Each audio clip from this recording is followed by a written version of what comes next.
2006 Toyota Matrix 1ZZ-FE engine, timing chain tensioner. Check the pin comment for the timestamps, part numbers, and torque values. Diagnostics via the oil leak pattern is next. This video is detailed and shows the Toyota recommended FSM procedure for this repair for the reasons explained at the 1:30 mark. The valve cover removal starts at the 9-minute mark. The Toyota FSM technique for releasing the tensioner starts at the 53:30 mark. The timing chain tensioner is located back here. It's easier to see with the cell phone than it is with your eyes, but I'll dip the cell phone back here and show you. This timing chain tensioner is leaking at the O-ring, and that's usually why people do this repair. Another reason you might change your timing chain tensioner is because you're hearing some chain rattle. You can see there's a pretty characteristic leak pattern here, especially this spot right here that's sitting right on top of the head gasket. If you see a leak like this, it's almost always from this O-ring on the timing chain tensioner. You can also see the mess that it makes if you take off the right side wheel. If you have a leak in this area, it's almost always from that timing chain tensioner O-ring. Here's the chain tensioner after the repair, after everything's all cleaned up. This will make a really big mess. It'll end up everywhere because it's relatively high up there. We'll go ahead and get started on this repair. I'm going to show you the official Toyota FSM technique, which involves a little bit more work, but it comes with total security that you're not going to have any chain skip.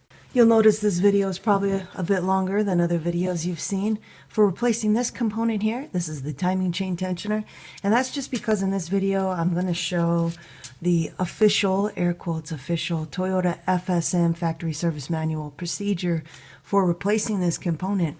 And that procedure requires this step, which I'll show how to get to in this video, which is removing the valve cover. And what I'll also show in this video is the most important step, which is how Toyota recommends to extend this tensioner so that you don't get any chain skip. Here is the Toyota FSM technique for this repair, which is detailed in this video. And as you can see, it requires that we have the valve cover off so that we can see the timing marks. And it requires that the crank is turned ever so slightly counterclockwise, and that is to achieve that motion right there. So they don't have a whole lot of detail, unfortunately, about that. It's pretty vague.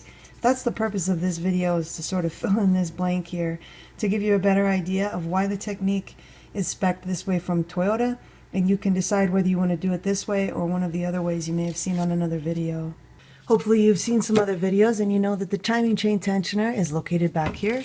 It's technically a very easy repair, and by that what I mean is there's just two fasteners, a 10mm nut here and here. We remove those, the tensioner kind of pops itself out, we pull it out, the tensioner looks like this, and then we replace either the O-ring if the O-ring's leaking, or replace the whole tensioner. Then to put it back in, you probably by now know that you're just going to hold your finger down on that part there, push this back, and oops, get that little hook to hook on that peg. And then we put it back in, and that's where the controversy starts. So you might watch one video and the person says, now turn the engine clockwise 3 or 4 full rotations until you don't hear any more ratcheting. Another video might say turn the engine counterclockwise. Another video might say bump the engine counterclockwise. Another video might say just turn on the engine, or another video might say just bump start the engine. You might even see people saying, oh, if you have a manual transmission, put it in 5th and then rock the car back and forth. All of those different techniques are trying to accomplish this motion right here, which is to push a guide, I'll show you in a second, to push a guide on the that guides the timing chain back just that little tiny bit so that this will retract. And extend, and it'll only extend to about there. You can see that oil line right there. So this is an old tensioner. The tensioner is still in place on this. Like I said, I'll show you all these steps in the video. It's a very technically easy DIY. However, if this last step is done incorrectly, if the piston fails to extend, or in the process of trying to get it to extend, you accidentally skip a tooth, then that's a big deal, because now timing is off. You'll know right away as soon as you start the car that there's a problem. And in order to fix timing on the timing chain, you got to remove this timing case cover, which is a pretty big job. So that's why I'm going to show you how to do it the Toyota FSM way. Even if you decide not to remove the valve cover, to do this, you'll have an understanding of why Toyota is saying to do it this way. You'll have an understanding of what you're listening for if you decide to do this blind with the valve cover on. And so now with that explanation, you get why some mechanics will charge for a valve cover job when they do this job. It's not because they're trying to rip you off, it's because they are more conservative and they want to make sure there's no chain skip up here. Now this is not to impugn any technique over another. There's plenty of good mechanics that do this job with the valve cover on and they're listening for that particular noise. But what I'm going to show you in this video is basically the foolproof way of doing this to ascertain you're not going to get any chain slip and to do this in the fashion that Toyota designed the system for. I'll put up a timestamp in case you're just here to see the install technique. But the difference that you'll see in this video compared to some of the other videos is that before we remove the tensioner, we're going to make sure that we are at top dead center there with that crank pulley mark, that white line, or yours may or may not be white, but lined up with that 0 on the timing case cover. And what that does is it gives us a reference for when we use the Toyota technique about how much we're going to turn the engine. The reason is because for the Toyota technique, we're going to turn the engine ever so slightly counterclockwise. Now you normally wouldn't want to turn an engine counterclockwise, but the reason we're doing that is because when we reinstall the tensioner, it's going to be in this position, which is the same as having no tensioner installed at all, because this will not be pressing up against the guide. So the tensioner is on this side down here.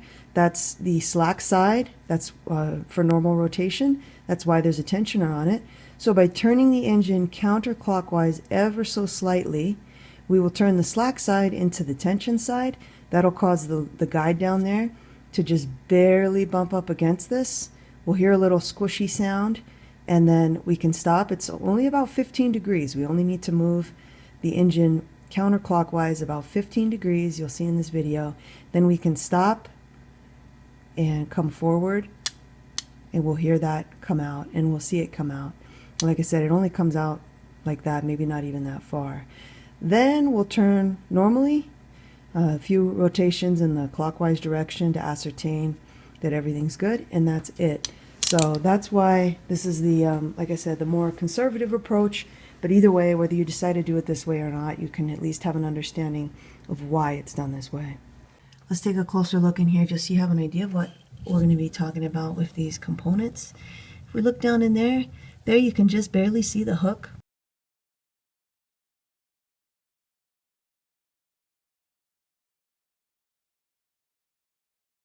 On the timing chain tensioner, you can see the barrel. The piston is extended and it's pushing into that 2-color component, which is the timing chain guide. And then you can see there's the timing chain there.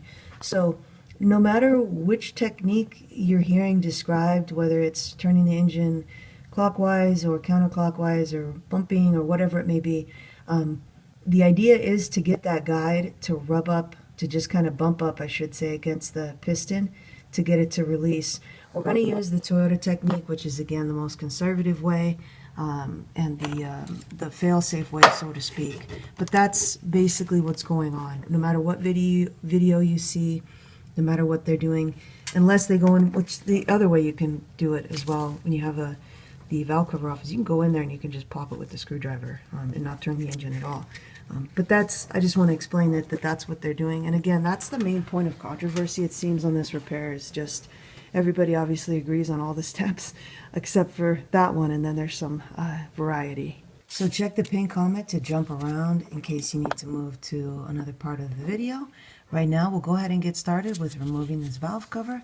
Luckily, it's a very easy job to do, and I'm going to show you all of the steps. I like to make a little template when I remove components like this, so I can just put each fastener where it belongs.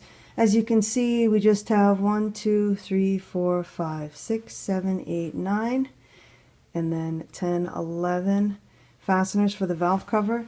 We have 4 for the coil bolts or the igniters, and then for the electrical bracket we have 1 bolt and 1 nut. And I'm going to show all of these, but just to give you an idea here, I'll just come up right over the top, and actually let me go above my light here. There we go. I might be able to put some arrows on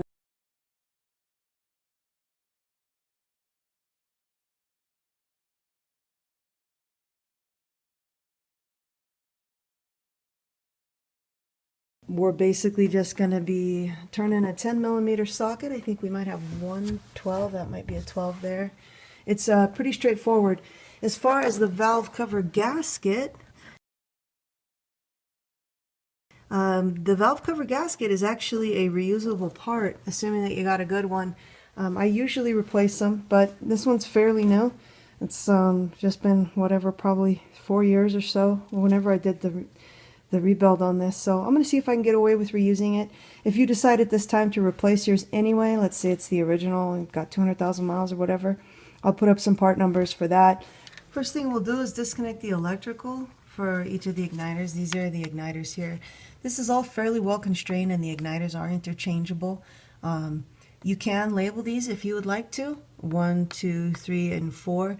But like I said, these really only fit, the harnesses are only so long the wires are only so long to fit from this harness.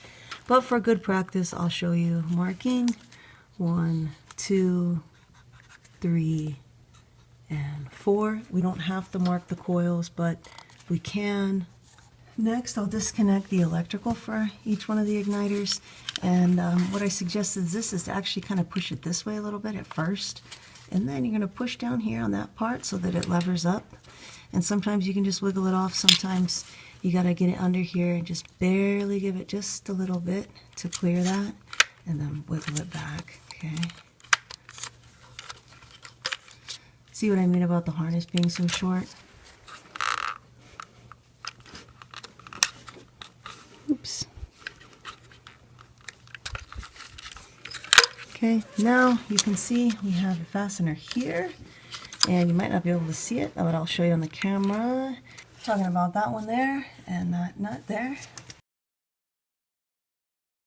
Push that down here at this nut, I'll just crack this free. Don't be too tight, same deal here.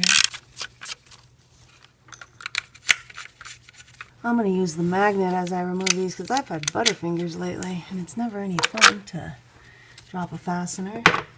Next we have these 10mm, 1, 2, 3, and 4.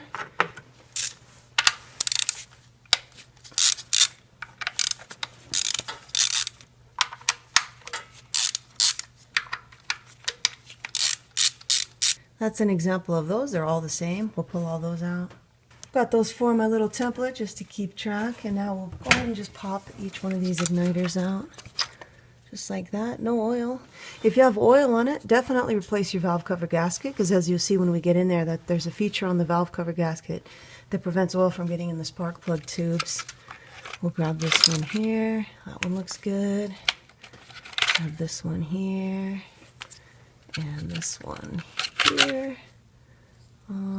Let's see if that's oil or if that's old. That looks like that. Oops. Looks like that's actually just old. We'll put the coils to the side. The spark plugs are down each one of these holes. We don't need to remove them, and don't remove them because you want them to protect the hole to the cylinder. If you remove the spark plug, then you might drop something in the cylinder. This will just come up, as you can see, off this stud, but we'll have a little bit more room to work when we remove this hose here. We've got a connection there, and we'll also remove this hose, since it looks like you can probably see that hose a little better. I'll do that one first. This one you can pinch with your fingers. And this is probably going to need a little encouragement. Not too bad. I'm going to make sure that I get this back far enough. There we go. Ooh, yeah, that still needs a little bit of encouragement.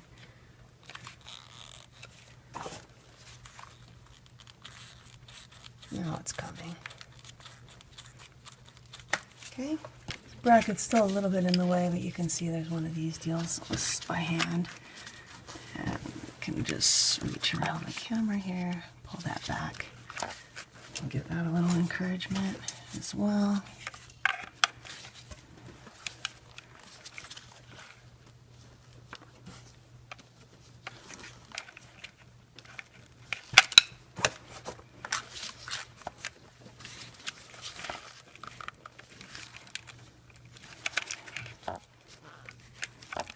There it goes. Okay, now we just have to fill in our template here. We have one nut, two nuts, a specialized stud sort of bolt feature. That's the only one that's 12mm. The rest of them are all 10. and then the remainder are 8 regular bolts. I'll show you the locations of all those. It's pretty apparent. Here's one, that's a nut.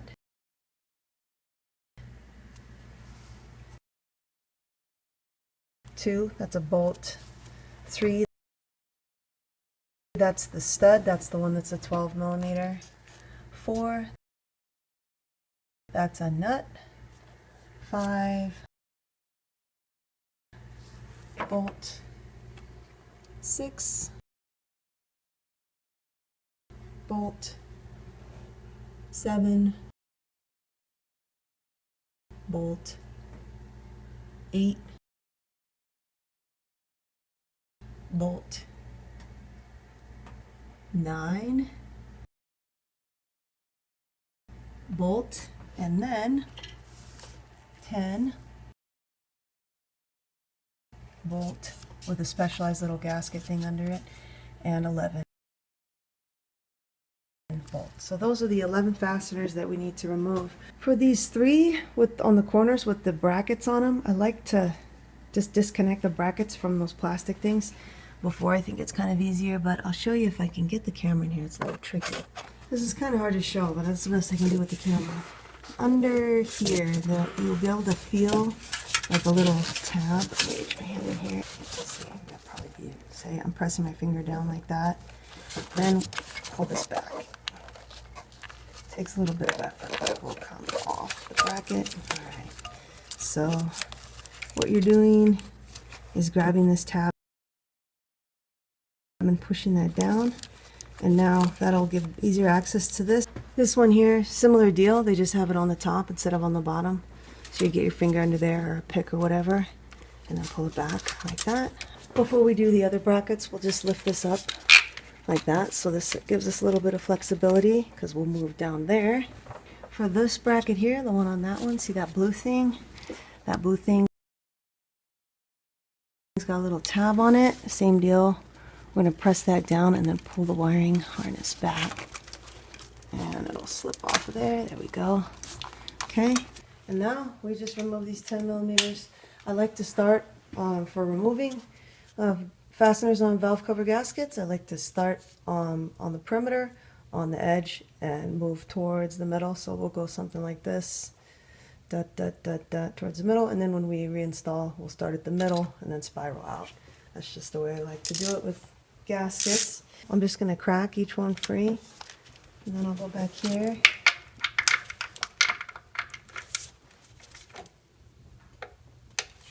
Now I'm going to go over to the other side.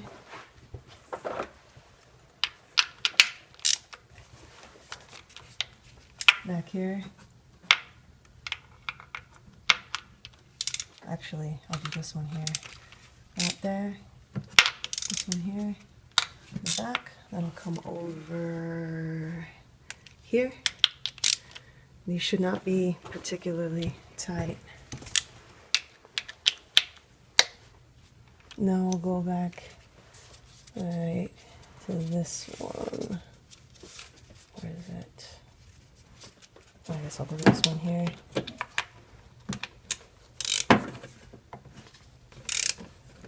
Then that's going to be my 12.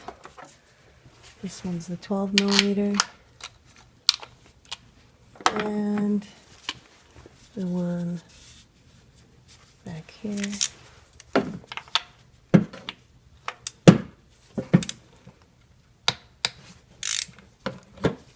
Now in the middle, we will grab these. Those are looser. I think those are like 80 inch-pounds. The torque spec on those. Okay. And now we can remove all of them and put them in our template. If you decided to disconnect the braces from the electrical like I did, you can take the whole, or the brackets I should say, you can take the whole bracket out with the fastener and just stick it right in your template. That way you don't get the brackets mixed up. So you can just go right like that. You can put it in the, they have these tabs, so you can put it in the right position too. This is a nut. The nuts, I have them marked here, but I'm just going to put those to the side with the bracket.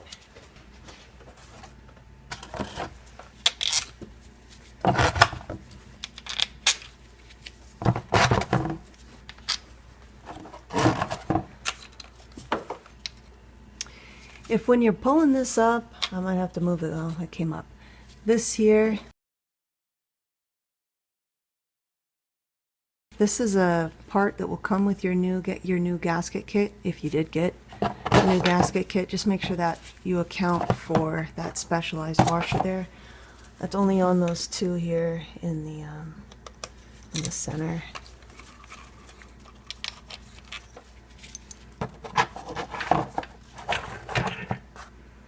Let's see, we just got a few left.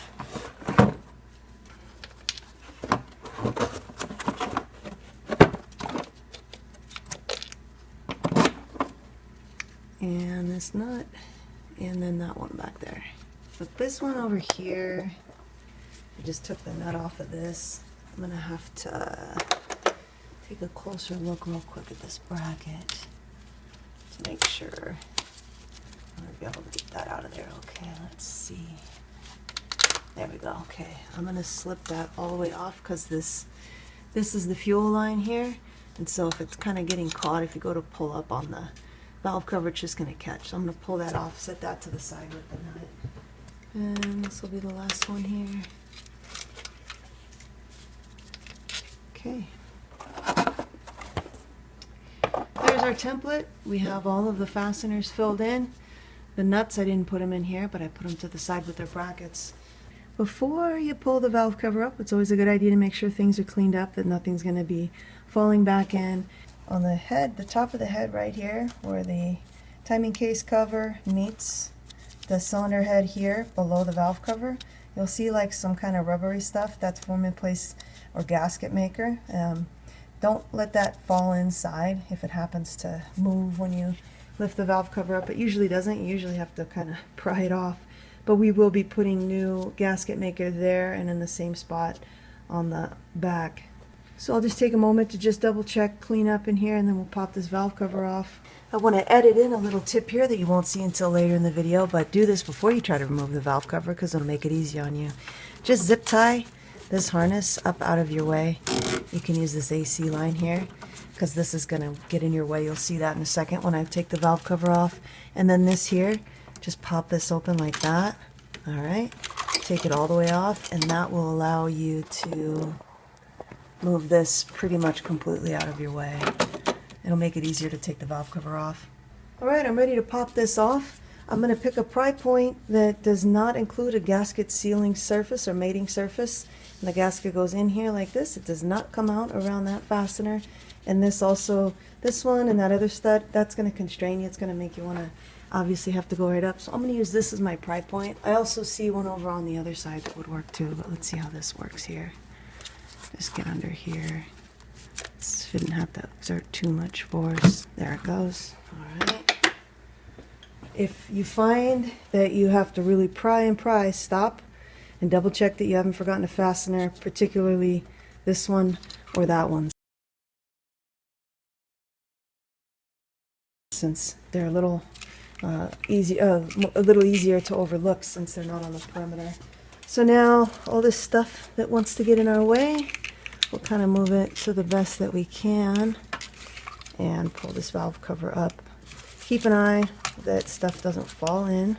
Okay, up on that side. Looks like this valve cover is going to come, the gasket's going to come up with the cover, which would be nice. It makes it easier to reuse that way. All right, so here we go, coming up. And get out of my way. There we go. Okay, now I'm just barely caught over here, and there we go. And there's our valve train. This one looks pretty clean for 220,000 miles, and that's because I rebuilt this. I got this car for $700 a few years ago with a blown head gasket, and it wasn't known what exactly the circumstances were. So I got lucky. I was able to rebuild it. I did have to get this head milled, but this is a better idea of what that's the color there on the inside of the timing case cover there. That's typically what more you'll see, a little bit more of that old kind of oil on these surfaces. So I'm just going to take a minute to wipe down the oil around the edge here and down the spark plug tubes. And then I'll come back here and get that oil just so it doesn't drip back and make a mess. So the first thing we're going to do before we move over to removing that tensioner is we're going to turn to get ourselves a top dead center. And the reason that we're going to do that is so that you can use what you see in the video as a guide. You want to do this whether you're taking the valve cover off or not. I'll show you what I mean by turning the engine. We're going to go down here. And again, you want to do this whether you've got the valve cover off or not. I'm just going to sneak the camera around this engine mount here. And there you can see we've got two pulleys. The one closest to us, the top one, where you can see the outside of the belt, that's the tensioner. We're going to ignore that and we're going to go to the bigger pulley below it. That's the crankshaft pulley. In the center of it there, that is a bolt, and it's a 19 millimeter or a 3/4 inch. And what we're going to do is put a wrench or a ratchet on that. We're going to turn the engine clockwise to the right until a little mark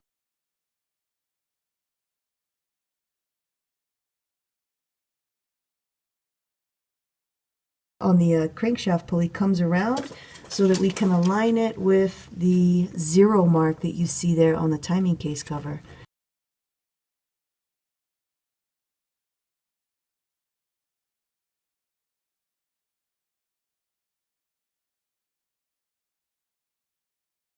So just to reiterate, we're doing this clockwise rotation with the chain tensioner still in place.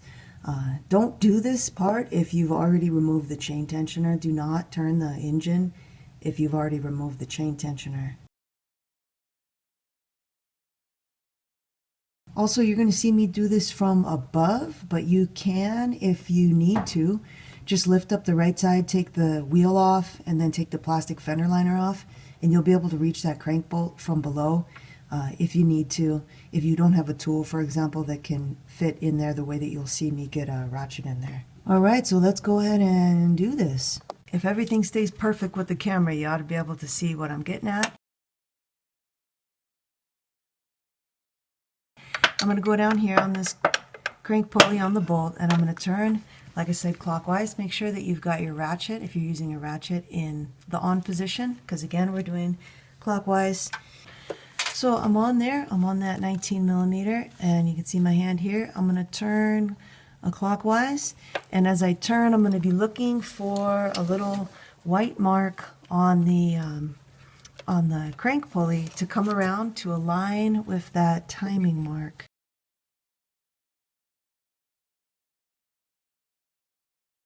I think you can just see that timing mark, that 0. So here we go.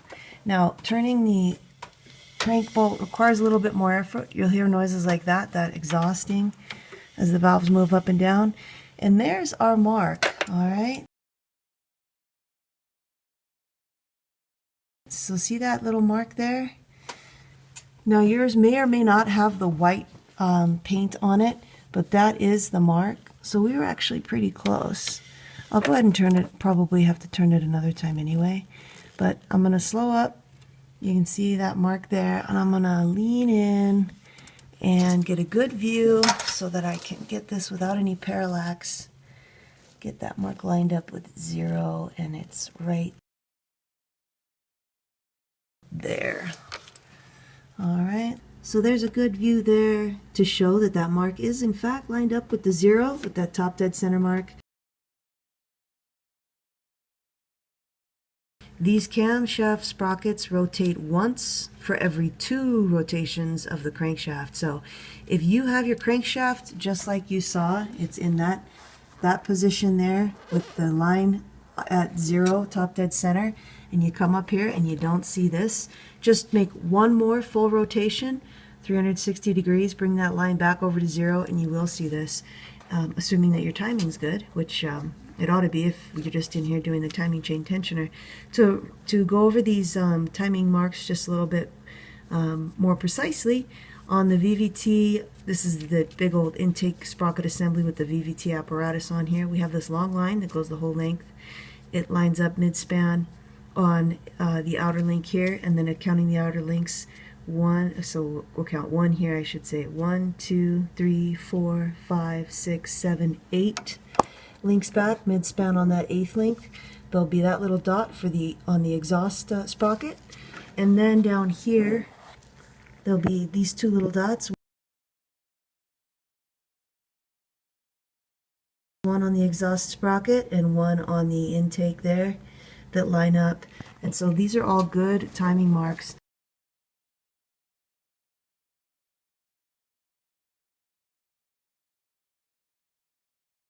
If you happen to have a painted chain like you see here, don't let the paint on the chain distract you. The paint marks on the chain are for installation when you're installing the chain. So there'll be one standalone like this, and sometimes it's orange. This will be the one that you would, if you were installing a whole chain, you'd line up at a certain point on the crank sprocket, and then you'll have a set that are 8 links apart. So it would be like this one, and they would both be the same color, typically yellow, and that's because if you were installing the chain, you would line them up here. You have to turn the engine a bunch of times for those to just come back and retrace their path where they end up back on these exact timing marks. I will do it just to show you what that looks like, but it's not necessary to do. All you're looking for in the video is to make sure that your timing marks align when you're at top dead center. Obviously, if you're not removing your valve cover, you're not going to be able to see this, but I would still suggest that if you decide to go that approach, still put the crank pulley, if I can get that to focus there, put the crank pulley in that position with the pulley lined up with that 0 mark for top dead center, because if you plan on using the installation technique shown in this video, the Toyota method, you can use that as your reference, because that's exactly what we're going to use as our reference. So just to demonstrate, because I know that stuff like this can get a little intimidating or nerve-wracking if you haven't done it before, I'm going to show you what I mean about the rotations down here. So we're at top dead center, we're at 0. We can see our timing marks here.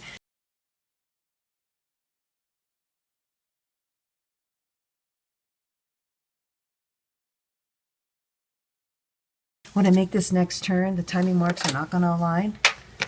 And then when I come back around for the second turn, they will align. So we'll just go around make another trip here real quick.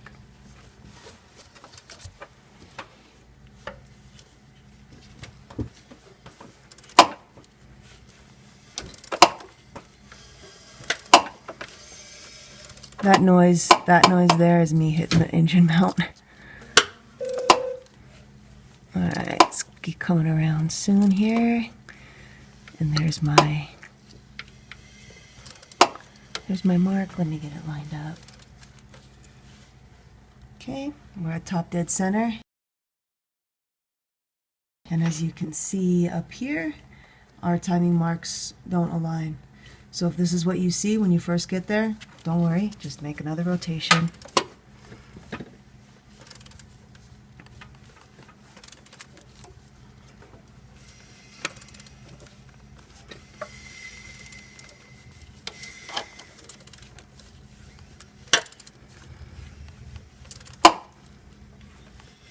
Here it comes back around.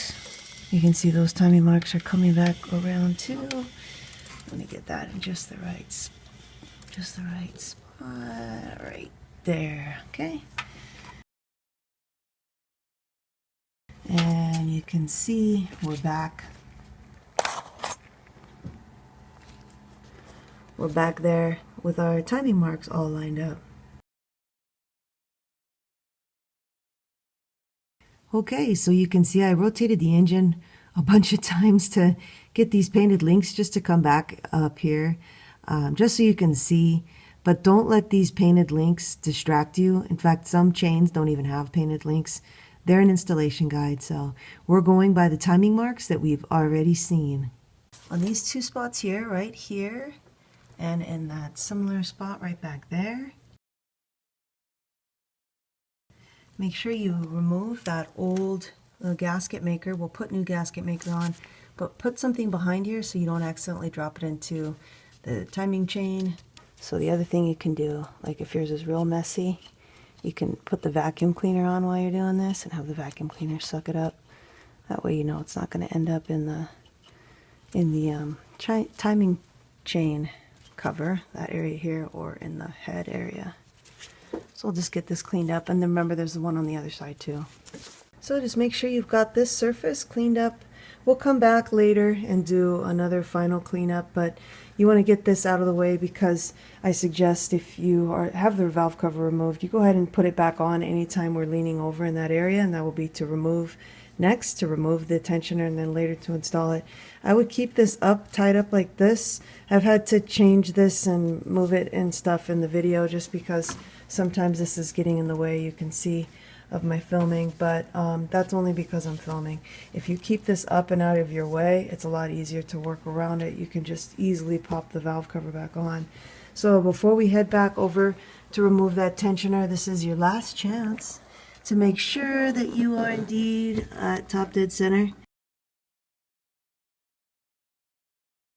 So double check that because this is the last chance. It is the last chance because you do not want to turn the engine with the tensioner out. There's too much of a risk that you could skip a tooth. So get it set up just how you see here and you'll be all right. So let's cover this back up. We're just going to realign these right here with the studs. Just let it drop back into place. See, it's real easy when that's out of the way. Now we'll head back there and pull that timing chain tensioner out. The timing chain tensioner is so easy to see with the cell phone and so difficult to see in real life. There it is, way down there. There's not a lot of room for your head to fit in there. It's very difficult to see, but you can see it from the side. If I bring the camera down, I'll show you right there. You can see it right there.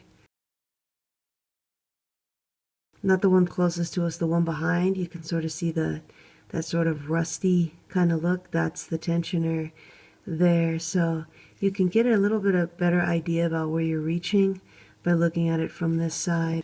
You can see we've got a couple of 10mm nuts on some studs. So the tensioner is under a little bit of force from the chain pushing back at it. So what I'm going to do is I'm just going to break each one of these free and back them out a little bit. I'm not going to remove either one all the way because it might spring out if I do that. Show one there. Okay, break that one free. I'll come up here, get the other one. There we go. Okay, now those might both be, I'm looking at the camera to, there we go. Okay, these are both able to spin by hand now, and what I'm going to do is let this start sort of come out and press against these. Okay, so I've kind of pulled it a little bit out before I remove these all the way. Okay, so see how I can move it there? So I have an idea that it's released somewhat. It may still spring out. You just want to do this to kind of give yourself a heads up. So I'm going to go ahead and grab one of these nuts, and then as I grab the other one, I'm going to hold on to this to make sure that it doesn't kind of spring out at me like it just did there. You've kind of heard that noise. It's pushing back some. I just don't want it to go flying out. So it's pushing on my hand right now. It wants to pop out. There it goes. Okay, see how it's already kind of pushing itself out? So we will grab this and pull it out. And there's our timing chain tensioner. I popped the valve cover off real quick. I will put it back on before I go fiddling around in that area, but I wanted to show you with the light here about where that bore is. Do not, under any circumstances, turn this engine when it's sitting like it is here with the tensioner out, whether you've got the valve cover on or off. Don't turn the engine. The reason is because it's too likely that you will skip a tooth. I'll put up a picture to give you an idea about how much slack there is on this chain on that slack side.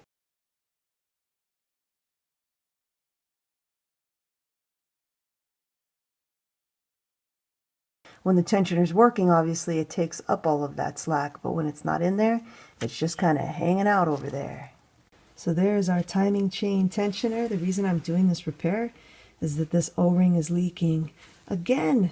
I was in here just a few years ago to replace this. I think maybe about 2 years ago, maybe not even quite 2.5 years ago. Replaced it with a new O-ring from Toyota. That is the part number there. And it's leaking again. Had everything torqued down properly, cleaned the bore properly, and this O-ring's leaking again. So if you're in here, you've already replaced your tensioner, and you just want to replace the O-ring, then that's perfectly fine. If you've never replaced your tensioner, then it's probably a good idea to go ahead and replace it at this time. This is the original tensioner for this engine. This is a replacement that I put in it, like I said, last time I did this repair. You used to be able to get this whole tensioner with the O-ring from Toyota for like $20, $25. For some reason, they're a lot more expensive now. Hopefully that's temporary, but at the time of this video, they're like $40 to $50. I'm just going to be replacing the O-ring, and I've given up on Toyota on these O-rings. I bought this from Toyota just so I could get the dimensions on it and determine whether it was an SAE or a JIS size, and I determined that it is a JIS. It's a JIS 22.4, which is also sometimes marked this way in the Japanese industrial standard or the metric version. 22.1, that's the inside diameter in millimeter, and 3.5, that's the axial cross section in millimeter. And I got these from O-Rings and More. Spent $12 and got quite a lot of O-rings delivered, so I was pretty happy about that. This is a slightly harder material. It's the same dimension, but it's a slightly harder material, so I'm going to give this a shot as opposed to just putting in another one of these Toyota rings that you can see it's a lot softer that is failing. So I've heard of people even treating these like with Molykote 55, and I have Molykote 55. I've thought about treating this. Haven't quite decided whether I'm going to do that. I'll decide real soon too. If you're just replacing the O-ring, you can just take your old O-ring off and slip the new one on. I'll go ahead and do that here. Shouldn't be too difficult to get off, seeing as it is leaking. Let me get under it. And then when we go to put this back on, I'll show you a little tip, because you can see there's lots of jagged places on this device. Oh, whoops, there you go. Okay, where you could damage your new O-ring. So we'll get this old O-ring off. So I did think about it some more. I'm going to go ahead and give it a shot using this Molykote 55 O-ring grease. Now I can't recommend this at this point because I don't know how it's going to work. But we'll see. What this grease does is it slightly swells. It slightly swells the O-ring. You see it's got a little picture of a rifle on there, and that's because the airsoft people really like this stuff to seal the O-rings that they have. Obviously, that's a pneumatic application, but this can be used for hydraulic and for oil applications too. So we're gonna see. We'll see. We'll give it a shot. Hopefully it works. Now, since I put that O-ring grease on here, I'm not going to put engine oil on this, but you want to at least put engine oil on it if you're not going to put any other type of treatment on. Just put a light coat of engine oil all the way around the O-ring. Now, before you put your new O-ring on, if you are doing the O-ring, clean this area here. Make sure that's nice and clean. So I got that clean, and then to slip the new O-ring on, there's a lot of parts where you could get caught up and possibly damage your new O-ring. And so what you can do is make a little sleeve like this. This is one I made for the VVT solenoids on Toyotas. It works just fine for this as well. You can just use any kind of packaging plastic. This is just some type of packaging plastic that I like the thickness of. But like a 2-liter bottle, soda bottle would work. You just cut up that clear plastic. You just want to like I said, this is sized for the VVT sensor, so it's a little bit, it probably ought to be a little bit larger, but it'll work. You just want something that you'll be able to get around. Grab your new O-ring, treat it with at least a little bit of engine oil or whatever else you use on O-rings, and then make like a cone shape here. And then you can use this to slide it right on without catching on anything, just like that. All right. Make sure that's seated on there okay. And we got our new O-ring on. Now we just got to get this piston back retracted and on the little hook so we can install it. Get this hook up in that position like that. And then you're just going to push your finger down here. You can also use a screwdriver, or I could press this with the pick. But if you're having trouble, make sure that this, let me get this to focus real well. Make sure it's not because this is a little sideways. See how this will move a little bit? If it's not dead on, you're not going to be able to press this down. So make sure that that's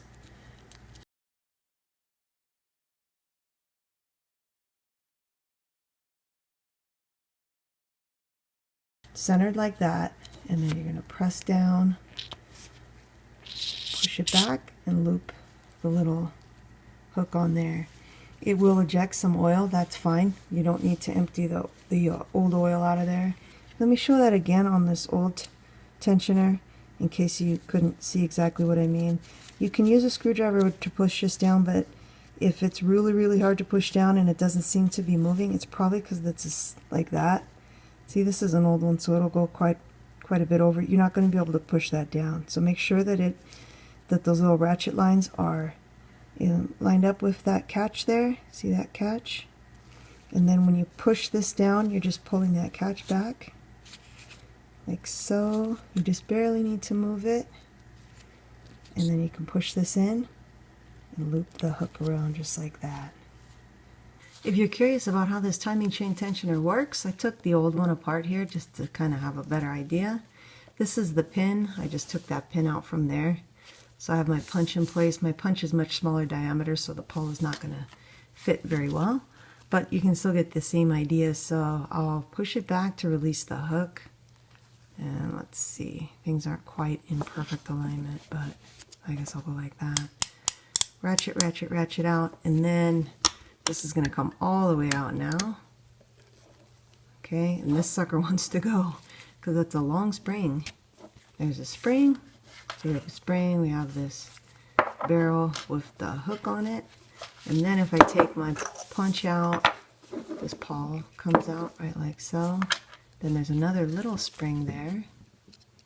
You can take that out. And then inside, so a very simple device. Inside there, you can see those little spots on the bottom of that kind of cone shape. It's basically kind of like a cone shape down there. Those are channels for oil to flow through because this is a hydraulic and spring tensioner. So oil comes in here and it makes it out through here, and that's what's pushing. If I get that back in, there we go. That's what's helping to push this. And then we can grab that cone thing, plug that out. It was a lot harder to pull out the first time I pulled it out. Inside there is a little tiny spring. Little spring. Inside this. Then there's a ball, a chuck ball there. There. I guess my table is not level. And now we can see where the oil path is.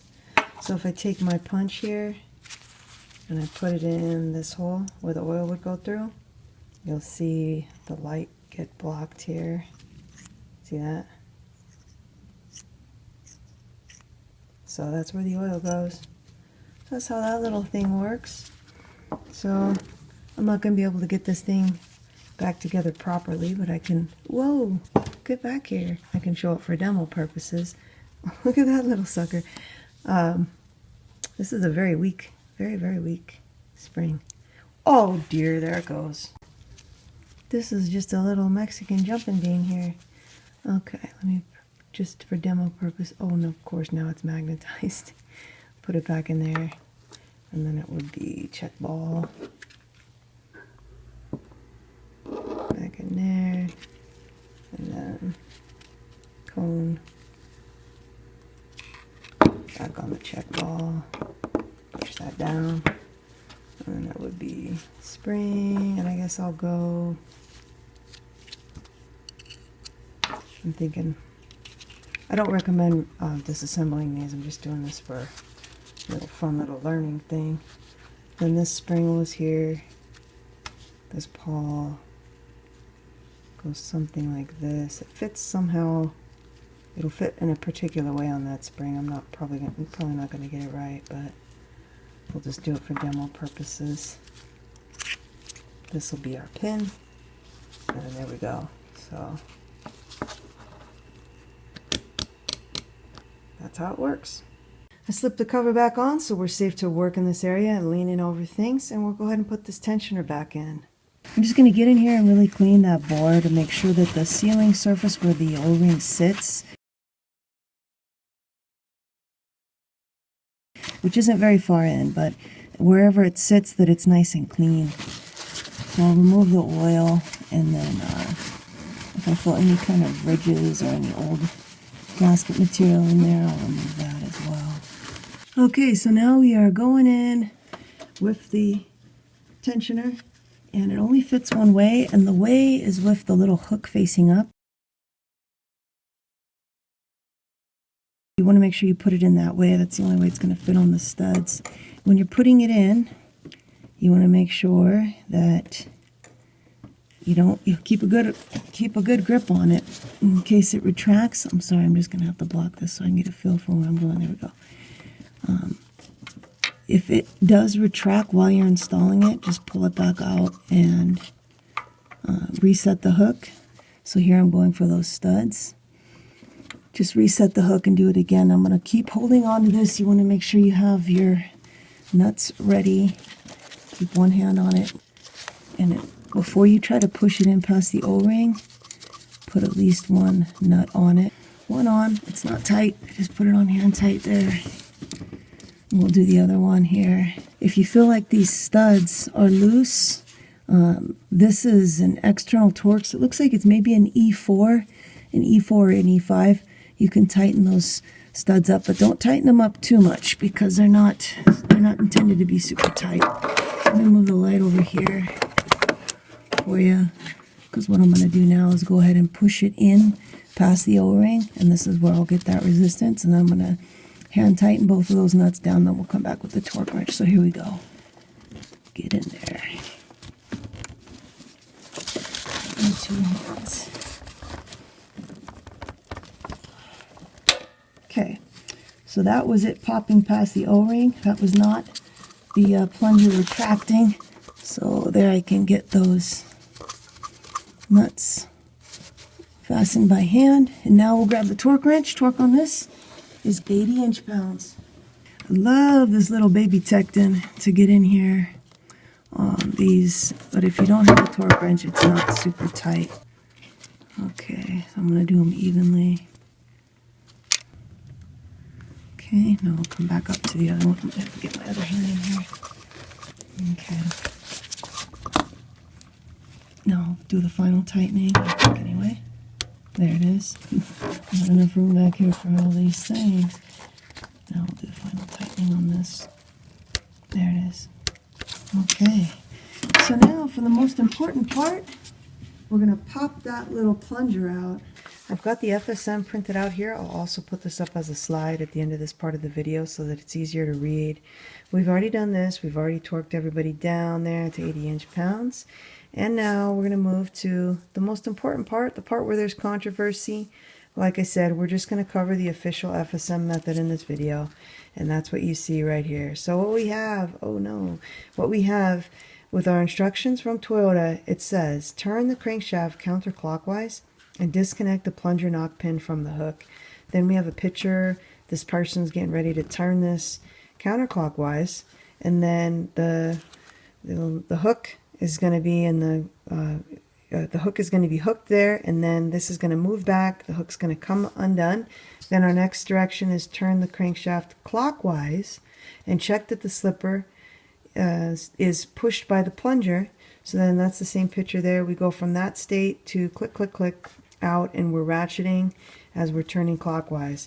So we'll visualize this with the tensioner to get a better idea. The reason that this is speccing out to turn counterclockwise instead of clockwise is because the normal rotation on the engine is indeed clockwise. That means this is normally the tension side of the chain. That means this is normally the slack side of the chain, which is exactly why you've got a tensioner in there, right? To pick up the slack. So when we put this tensioner in like this, it's the same as having no tensioner in at all, because it's not touching the chain. It's not tensioning it. So if we were to turn the engine clockwise in the normal fashion, we're turning the engine for at least some period of time with no tension on the chain. And that's where there's the risk. It is slight, it's true, it's slight, but that's where the risk, especially on an older engine that might have a little bit more slack in the chain, a little bit more wear, that's where you run the risk of possibly skipping a tooth down at the crank sprocket, because there's quite a bit of slack over here on this slack side, especially where gravity's pulling it here at like the 10 o'clock position on the crank sprocket. So by doing the opposite, by turning in the counterclockwise direction, what we do is we pull the chain down here, we turn this, what's normally the slack side, into the tension side, and that causes the chain to push up against the guide and the guide to push up against the tensioner. And it's such a slight movement that we only have to turn the engine about a 20th of a turn or so. You'll see, hopefully in the video here, it's something like maybe 15 degrees, 15, 20 degrees. It's such a small movement at the crank that when you have the valve cover off, you don't even see the chain move up here. You don't even see the sprockets move. You're literally just grabbing up that tiny bit of slack on the slack side, turning it into the tension side because you're turning it the opposite direction, which is causing this to move back and dislodge that. So I wish they had some notes in more detail to say like turn slowly and don't turn very far, and to even give a value. If I had to give a value, I would give it between like 15 and 20 degrees. Like I say, you're talking about a 20th of a turn. It's a slight amount. 90 degrees is a quarter turn. We're not going anywhere near even a quarter turn. We're not even doing 45 degrees. I mean, I'm talking about 15, 20 degrees. It's a very small amount of movement. So what that looks like when you do it is the chain pushes up against the guide. The guide pushes up against this piston, and because of that shape there on the hook, you literally need, as you'll see here, I'll show you, literally just millimeters of displacement to get that hook free. Here we go. And you heard that noise? Listen for that noise when you do the job, because that'll be your clue that you've cleared it. Right there. Now, when we go to turn clockwise, click, click, click, click, click, and we're tensioned. It's only going to come out somewhere about like there. And then what we'll do is we'll do a few more rotations clockwise to make sure that everything's good. I'll release this now just because it's hard to hold it in, but it's not going to come out very far. So if you're doing this blind with the valve cover on and you're using your ears, you're listening for that little squishy noise. And if you're listening for the ratcheting, like you just saw, you're gonna have to listen well, because there's not many ratcheting noises. It's just a few. That's why I do think the better way is to do it with the valve cover off. I think it's the safest way. It's the way that you verify that everything's going well. And this note here about using a screwdriver, you can reach the screwdriver in there and push the chain to push the guide, to push the plunger just the same. And then you still would want to do some clockwise rotations. I got the cover off now, and you can see I've got a Boroscope slip down there. I can just barely see the hook if I look in this way. Let's see if I can get it for you to see. I can just barely see a little tiny, like that little round part of it there. But if I come up and look over at my laptop screen, I've got a pretty good view there. You can see that's the hook. So what we'll do is we will just barely move that slipper. You can see there's barely any clearance between the plunger and that slipper. We'll just barely move that slipper, as discussed before, by turning the engine ever so slightly counterclockwise. That will cause that normally slack side to become the tension side. Push the slipper up against the plunger. Plunger moves back, releases the hook, and then I'll be watching on the screen. Sometimes you can also kind of hear it because you'll hear like a slush noise. And when just all I need is for just that little change, Then I'll bring it forward, and that will be setting the tensioner. Then we'll go a few rotations in the normal direction, clockwise direction, to make sure that everything is good. So let's go for it. Alright, this is some pretty tricky cinematography here. Hopefully the camera stays where I have it. I'm going to jump on this crank bolt down here. Hopefully you can see that timing mark.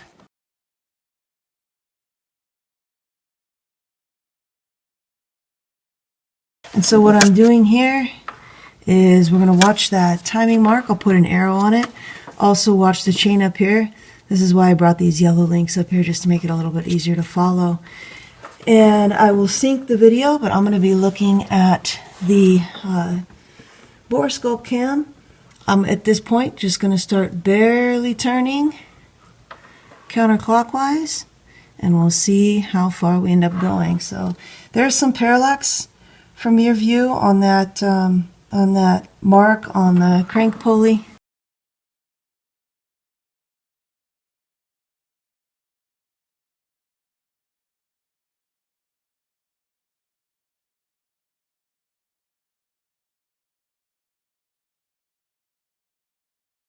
So I'll try to give a better view of it once we get going, but here we go. So you can see I'm moving the wrench, and nothing's happening on the chain. Did you hear that? Look at my Boroscope sync. You can see there that hook has moved up. So I have barely moved. Hasn't even moved the chain links. As you notice, we didn't move the chain links. But looking down at our timing marks, I've moved from 0 to just a bit behind 10.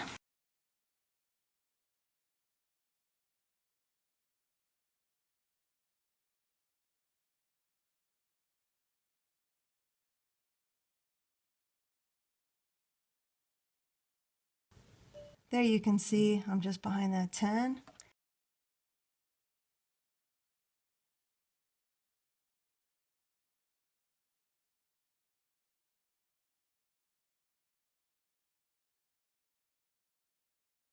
And now before all these batteries give out, I'm going to go ahead and just release, and we will see that tensioner come out. I'm now going to turn in the clockwise direction. Actually, I'm just going to barely go back.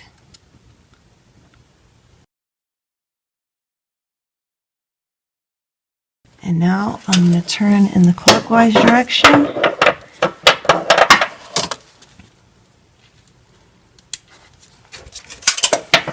Get back on there. Okay. And I'll turn clockwise now. Click, click, click. You see that tensioner coming out? Now the tensioner is all the way out. You can see the chains haven't even moved. Now they just move. So that's why Toyota likes you to do this job in this fashion. So what I'll do now is just move the engine 2 full rotations and then check my timing marks just to be sure. So I'm just going to get back on the crank bolt here. So here we go. We're going to go clockwise, 2 full rotations. You'll notice as you're turning the crank, you'll hear that noise that the valve's exhausting as you turn. But you also might hear the tensioner make a few more, or maybe 1 or 2 more, I should say, ratchets. But turning the crank, it's not the same amount of effort every time you turn it. Sometimes it's going to be a little harder to turn or easier to turn depending on where you got the camshafts. So we're coming up on our first rotation. You can see the white mark there. And so we are at top dead center, but as you can see, we don't have our timing marks lined up here. That's normal because we need 2 rotations of the crank to get 1 rotation of the sprockets up top for the cams. camshaft, so I just fell off of this. Let me get back on there. And we'll make one more trip around.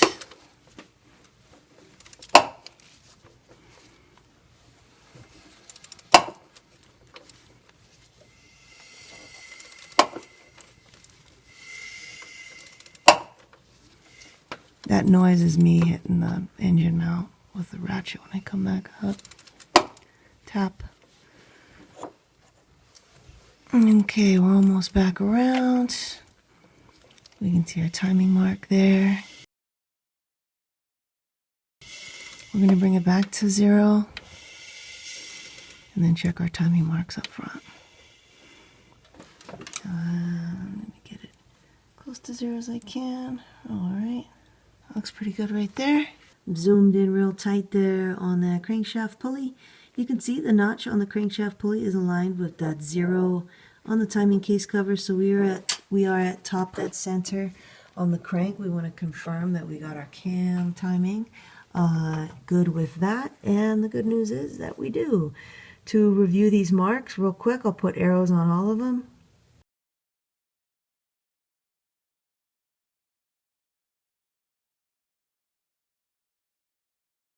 And then more precisely, let's look at them. We've got this mark here on the exhaust sprocket. It's at 12 o'clock position on the exhaust sprocket, and it's lining up mid-span on this link. Oops, I accidentally stopped recording. Then we count 1, 2, 3, 4, 5, 6, 7, 8 links over. And mid-span on our 8th link, we have this long mark here. It's the full length mark on the VVT for the intake. Then down here we have a mark, a little dot. Let's focus. Where we see EX, that's the exhaust cam. It's got a little dot, and that lines up with that little dot there on the VVT. So the other little thing with those, they're not in an exact straight line, like they're not level this way. They're in alignment with respect to the tilt of the head. So the head, you can see how the head's kind of tilted a little bit. That's another thing that you can check on it, that they're actually at that same tilt. And they are, they look good. So our timing is good. Our timing chain tensioner sprung out into place, and we are ready to put this valve cover back on. I almost forgot to mention, as stated in the FSM, the other thing you can do to release the tensioner is to use a long screwdriver to get down here and to press the chain into the slipper and then the slipper into the tensioner there to dislodge it. That's the other way you can do it too. Now I'm going to try to get away with reusing this valve cover gasket. I'll put up the part numbers if you want to replace yours, and if you have never replaced it, just go ahead and replace it, because it's almost guaranteed to leak if it's the original and you reuse it. Whether your gasket came up with the cover like this one did, or if it got stuck to the head, it'll just kind of peel off. It'll peel off, either peel off the head, or I'll show you how it will peel out of here. Alright, so you just take the whole thing out, and again, if you're going to reuse it like I am, just be careful with it. You can leave it in place if it comes out on the cover like this and you're reusing it, but I'm going to show you what it looks like and how to clean it. So you're just going to go all the way around the perimeter and get this channel cleaned up, and then here, here, here, and here. I got the Ishino Stone head gasket kit, and this valve cover gasket I believe came with that kit. And this is not a Toyota kit, but it looks like it is a Toyota OE maker because it's got a Toyota part number on there. And that's 11213-22050. So when you put it on, this end goes on this side. So this ring goes on that one there. So we'll just kind of lay it out. And let me make sure the camera's going to focus. Okay. So I'll just loosely get it in place, and then we'll go around and push it into the channel. You can see it's got a lot of little features, and this valve cover gasket fits really well. The Fel-Pro ones, which are often like a bright blue, those ones fit well too.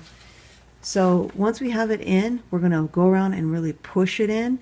The idea is that when I flip this over and shake it, the valve cover gasket won't move out. But you want to kind of lay it in loosely first, just because like these spots here, you want it in good alignment. So now I'm just going to move all the way around and press it in real well. Press this in. Come around here and just makes a few trips around. Don't use any RTV to hold this gasket to the cover. The reason is that just makes a mess. There's those two places where the timing cover meets the head. It's like about here and here that we'll put RTV, but we're going to put those on the head. We'll put those, we're not going to put those on this side. We'll put it on the head side. So I'm just going to go all the way around, make sure this is in there really well. And now I can take this, flip it over and shake it. And it's not falling out, it's not flopping out, so that is a good fit. Make sure you've got your template nearby, and make sure that this gasket surface is nice and clean all the way around. Anywhere where the gasket is going to fit, just get it nice and cleaned up there. And then don't forget in the middle as well, you need to do those spots in the middle. And now, as you can see here on our FSM printout, there's two spots where we need to put some gasket maker or FIPG, form in place gasket, and that is a part number for the seal packing, the Toyota seal packing. I use Permatex Ultra Black. I think it's as good as any.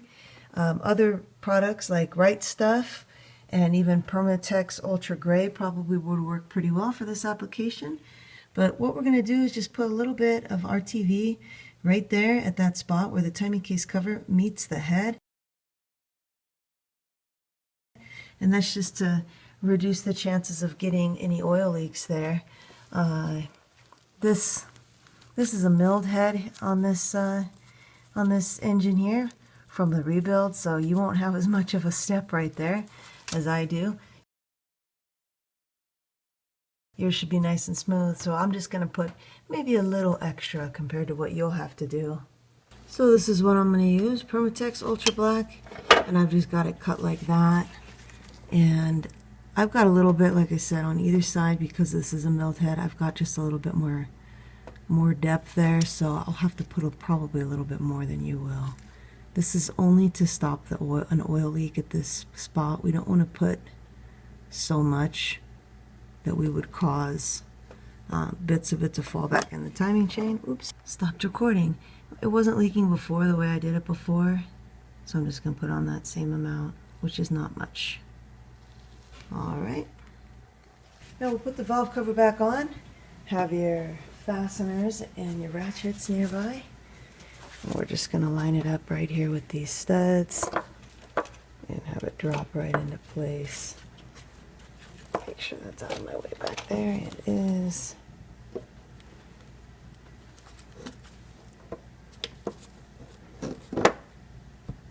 There we go.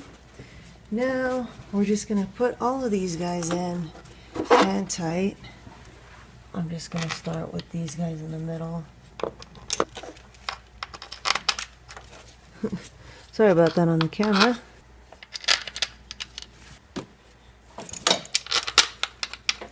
This one with the bracket and the nut.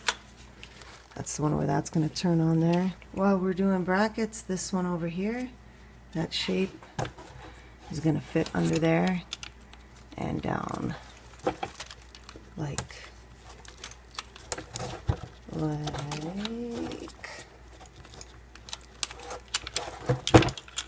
so. We can turn, we'll have to turn that bracket just a little bit. That's our stud, that one there. And this one goes in kind of like that.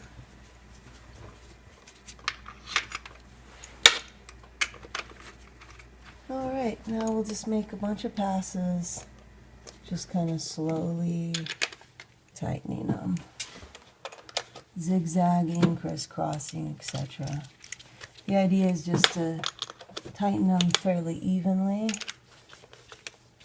so that Don't end up with any leaks. This is our oddball 12mm here.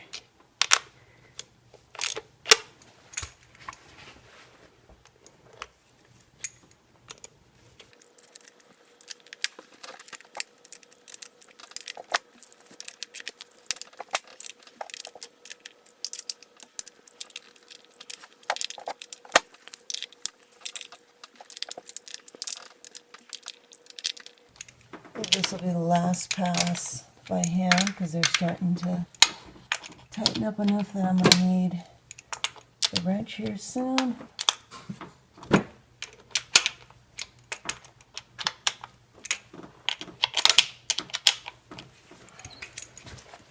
And our oddball. I've got the torque wrench here at 80 inch-pounds because these two fasteners, their final torque is 80 inch-pounds. So we're just going to make a bunch of passes. The other fasteners are a little bit tighter, which is still not very tight. They're just 96 inch-pounds. Okay.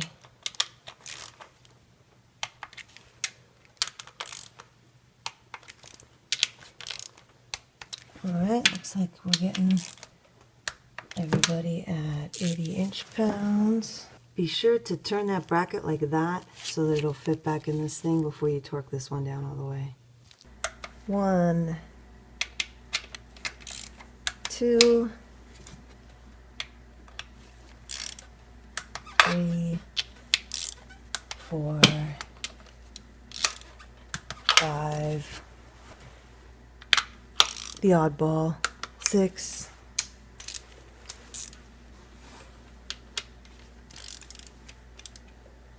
7, 8, 9. All right. Now we can slip this harness back in place. If you had this zip tied up like I did, this, if you remember, went around like that, and hopefully you can see that. You can see that just barely, hopefully. Ratchet that on like that. This, you remember, just turns. There we go. And this one up here is the easier one. Just turns and goes on.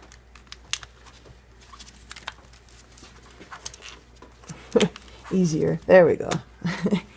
I know that's not the greatest view, but you remember this blue one here?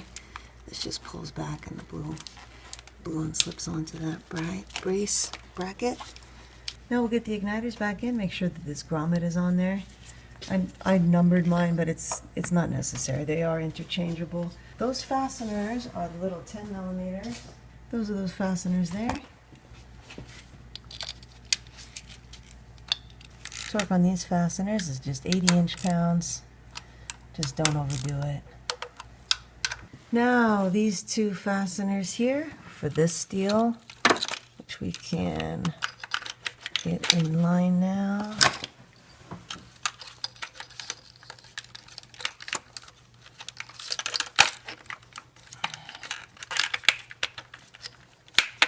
There we go. Torque on these is also 80 inch-pounds, just don't overdo it. And now we can get our igniters plugged in. We're just going to line it up, push it in until it snaps. Snap. And if you didn't happen to label yours, like I say, they really only fit. You can't make them, they just won't fit wrong. But it's never a bad idea to label stuff. Snap and snap. Now the hoses, the larger diameter one goes here. You can see that this hose is pretty brittle. It's getting a little split at the end here, so I'm going to have to replace this hose. See that right there? I'm going to have to replace this hose pretty soon. And it's kind of a specialized hose because it looks like it's got a little bit of a different size on either end, so I'll probably end up having to buy this one from Toyota. If yours are difficult to get on, you can put a little engine oil on there to help you with that. And then squeeze this. Alright. And then the smaller one goes back here to the PCV valve. And, ooh, you know what? I'm going to have to run this under. connect this one first and you don't have to run it under like I just did.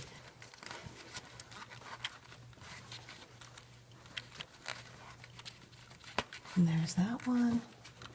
And same deal. We'll just squeeze it with the fingers and get it on there. All right. So everything's back together now. I let the RTV set overnight, and then if I just push my finger up against it, it feels good. It's nice and set. So last check.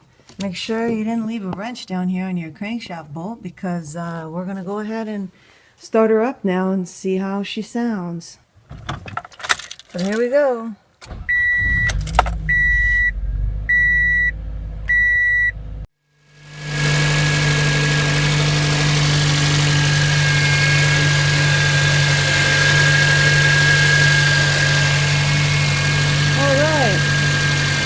There's a good look at the timing chain tensioner from below, and I'll put an arrow on the spot where there tends to be a pretty characteristic drip mark. When the oil drips from there, it lands in this area right behind the power steering pump.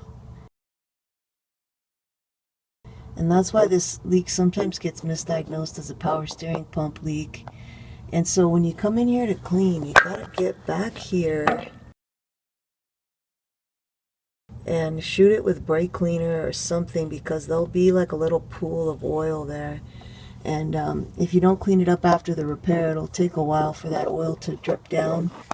It'll drip down over this way. It'll come right out under there. And you may think that the tensioner is leaking again. So get it real cleaned up. What I do is I squirt, if I can sneak under here real quick. I put the straw on brake cleaner, and I squirt the brake cleaner in here, and then just have something to catch the runoff, because there's going to be all kinds of oil that'll come down here. So get that cleaned up, because otherwise you might think that your new O-ring is leaking again, but it's probably just a bunch of old oil that's behind this power steering pump if you didn't get it all the way cleaned up. So everything's back together and she's good to go. I'll try to remember to come back in the future and update in the pinned comment to see whether the different O-ring that I used and the Molykote 55 made any difference on stopping this leak. But we'll see. Hopefully I won't have to come back in here again and do this. But at any rate, I hope this video was helpful for you. Thank you for watching, and good luck with your repair.